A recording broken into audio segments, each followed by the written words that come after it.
Welcome to Assamese e-classroom. This is Jyotimay Kolita.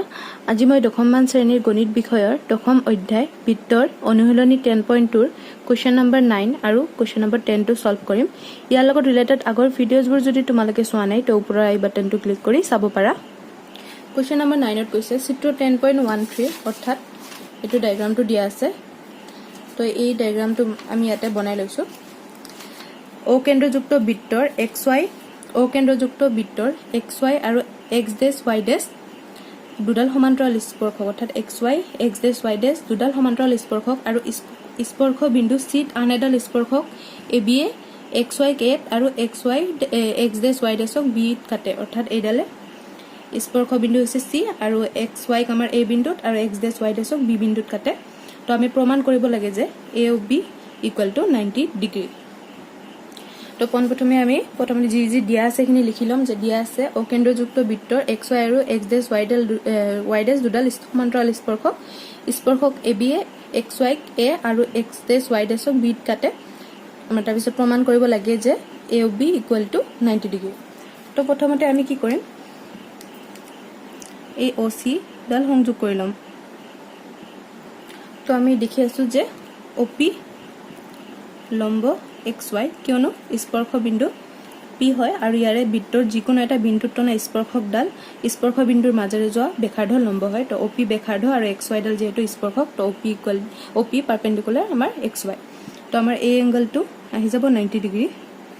তাৰ পিছত ঠিক তেনেদৰে আমাৰ ইটোও 90 ডিগ্ৰী আহি যাব। তো আমি এতিয়া এই ত্ৰিভুজটো লম আৰু এই ত্ৰিভুজটো লম।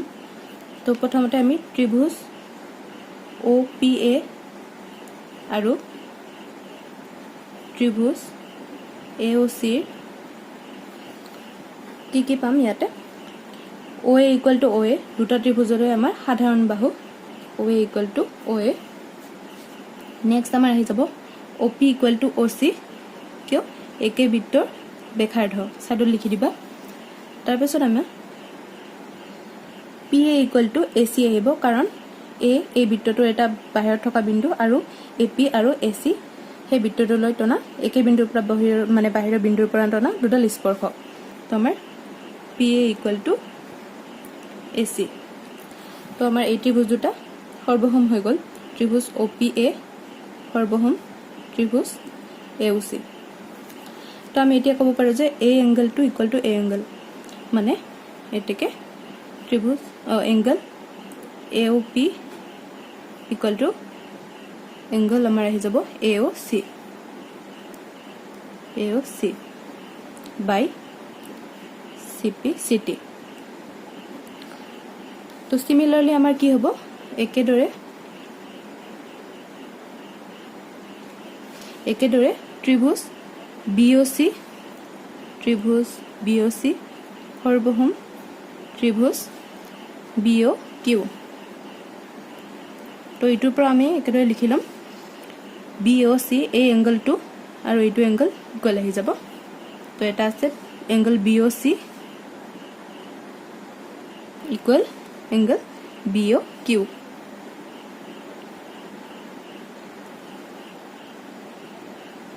তো এতিয়া আমি দেখি আছো যে এই বৃত্তটোৰ PQ এডাল বেয়া কিয়নো ই কেন্দ্ৰৰ মাজেৰে গৈছে আৰু বৃত্তৰ দুই মূৰ স্পৰ্শ কৰিছে। তো এই এংগলটো গোটেই এংগলটো কিমান হৈ যাব আমাৰ 180 ডিগ্ৰী। তো 180 ডিগ্ৰী তো গোটেই কেইটা মানে POA plus AOC plus BOC plus BOQ কৰিলে আমাৰ 180 ডিগ্ৰী আহিব। তো লিখি লোৱা angle AOP plus AOC plus angle BOC plus angle BOQ equal to আমাৰ আহি যাব 180 ডিগ্ৰী। তো আমাক কি প্ৰমাণ কৰিব লাগে যে angle AOB equal to 90 degree. তো আমি AOB ৰ কাৰণে কি এংগল লাগিব আমাক AOC আৰু BOC। তো আমি AOC আৰু BOC টো যেনেকৈ আছে তেনেকৈ থাকিব দিম। বাকি আমাৰ AOP ইকুৱেল টু AOC হৈ আছে তো এইটো লিখিম AOC প্লাস ইটোটো আছে AOC প্লাস ইটো এনেকৈ লিখিম BOC আৰু BOQ আমাৰ equal to angle BOC equal to আমাৰ 180 ডিগ্ৰী। তো 2 angle AOC plus 2 angle BOC equal to 180 degree। তো আমি দুটাৰ পৰা 2 কমন ল'ব পাৰো to angle AOC plus angle BOC equal to 180 degree. তো আমাৰ AOC plus BOC কৰিলে কিমান আহিব AOC plus BOC কৰিলে আমাৰ আহি যাব এই এংগলটো গুটে AOB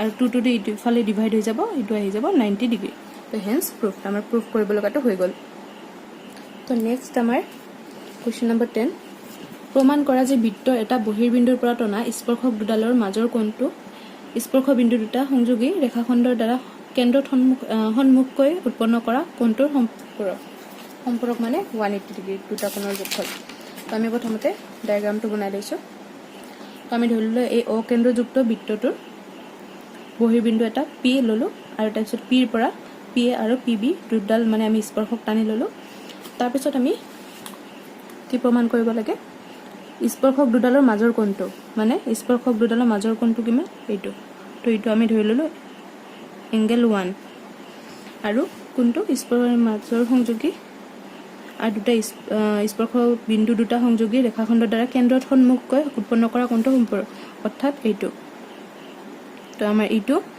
আমি এংগল 2 বুলি ধৰি ললো বাকি আমাৰ এইটো এংগল 3 আৰু এইটো আমাৰ এংগল 4 তো আমি যিখিনি আঁকি ললো ডায়াগ্ৰামটো যিখিনি লিখি লৈছো যে অকেন্দ্ৰযুক্ত বৃত্তৰ এটা বহিৰ্বিন্দু P বিন্দুৰ পৰা টনা P আৰু PB দুডাল স্পৰ্শক প্ৰমাণ কৰিব লাগে যে মানে এইটো এংগল 1 প্লাস এংগল 2 কৰিলে আমাৰ আহিব লাগে 180 ডিগ্ৰী তো প্ৰথমতে আমি কি কৰিম সো যেহেতু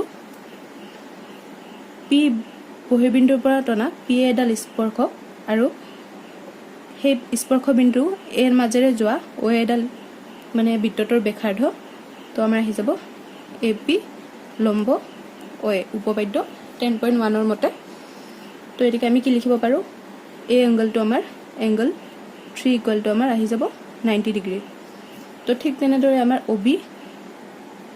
OB লম্ব আমাৰ PB আহি যাব উপপাদ্য 10.1 ৰ মতে তো আমাৰ আহি যাব এংগল 4 ইকুৱেল টু 90 ডিগ্ৰী তো এতিয়া চোৱা এইটো এটা চতুৰ্ভুজ APBO এটা চতুৰ্ভুজ আৰু এই চতুৰ্ভুজৰ গুটে কেটা এংগল আমাৰ প্লাস কৰিলে কিমান হ'ব 360 ডিগ্ৰী তো লিখি লোৱা তো APBO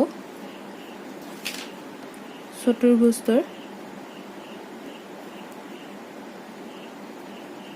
গুটে কেটা এংগল মানে angle 1 plus angle 2 plus angle 3 plus angle 4 কৰিলে আমাৰ আহি যাব 360 ডিগ্ৰী তো আমাৰ এংগল 3 আৰু এংগল 4 তো 90 ডিগ্ৰী তো বহুৱাই দিয়া এংগল 1 আৰু এংগল 2 তো নাজানো এংগল 3 হৈছে 90 ডিগ্ৰী আৰু এংগল 4 ও আমাৰ 90 ডিগ্ৰী ইকুৱেল টু আমাৰ আহি গল 360